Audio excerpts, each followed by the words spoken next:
Guys, क्या हाल चाल है आप सबका। आप सब कैसे हैं। आप सबको सॉरी चाहती हूँ कि लेट वीडियो डाल रही हूँ क्योंकि टाइम बिल्कुल भी नहीं मिलता। आप सबको वीडियो कैसी लगेगी ज़रूर बताइएगा मुझे। ये बहुत पुरानी बात है जब घने जंगलों में वाक़ई एक छोटी सी झूनपड़ी में एक बूढ़ा और बूढ़ी रहा करते थे।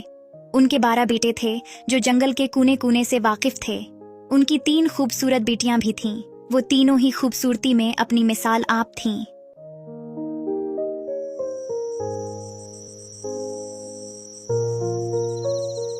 एक रात जब माँ और बड़ी बेटियां झूपड़ी में रात के खाने की तैयारी में मसरूफ थीं, तब सबसे छोटी बेटी स्प्रूस बाहर चांदनी में जुगनुओं की चमक और मध्यम हवा का लुत्फ ले रही थी। वो नंगे पैर नरम घास पर खड़ी थी। अचानक एक सरसराती आहट ने उसके कानों में सरगोशी की। घास के बीच एक लंबा चमकदार सब्ज सांप नमूदार हुआ। उसकी आंखें पुरासरार हद तक रोशन थीं और वो नर्म लेकिन अजीब से लहजे में बोला, स्प्रूस मेरी प्यारी, मुझसे शादी का वादा करो और मैं खुद ही यहाँ से चला जाऊंगा। स्प्रूस घबरा गई। उसने खुद को संभालते हुए सांप को घूर कर कहा, जहां से आए हो वहीं चले जाओ। मगर सांप उसी सुकून और जिद के साथ बोला, मुझसे शादी का वादा करो और मैं रास्ते से हट जाऊंगा। स्प्रूस समझ नहीं पा रही थी कि क्या करे। घबराहट में उसके होंठों से बेइख्तियार अल्फाज निकले, ठीक है, मैं वादा करती हूँ। जैसे ही स्प्रूस ने ये कहा, सांप ने उसे वहां से जाने का रास्ता दे दिया और खुद भी खामोशी से सरसराहता हुआ घास में गायब हो गया। 3 दिन भी न गुजरे थे कि घास के सांपों का एक जमी गफीर सरसराहता हुआ झोंपड़ी की तरफ बढ़ा।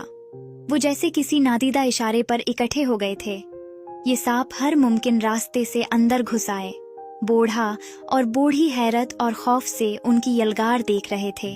कुछ लम्हे बाद इन सांपों ने संजीदा लहजे में कहा, हम रिश्ता लेकर आए हैं, हम स्प्रूस को लेने आए हैं। ये सुनकर वालदीन गुस्से से भड़क उठे और इनकार कर दिया। मगर फिर उन्हें जब मालूम हुआ कि स्प्रूस ने खुद वादा किया था, वो घबरा गए क्योंकि सामने बेशुमार सांप अपनी चमकदार आंखों से उन्हें घूर रहे थे।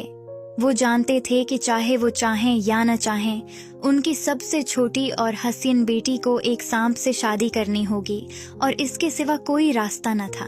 मगर फौरन ही बूढ़े माँ बाप के जहन में एक चालाकी भरा ख्याल आया। उन्होंने एक तरकीब सोची और सांपों से कहा, हमें तुम तैयारी का वक्त दो, हम अपनी बेटी को बखुशी रुखसत करेंगे। सांप ये सुनकर खामोश हो गए और इंतजार करने लगे। माँ और बाप ने एक सफी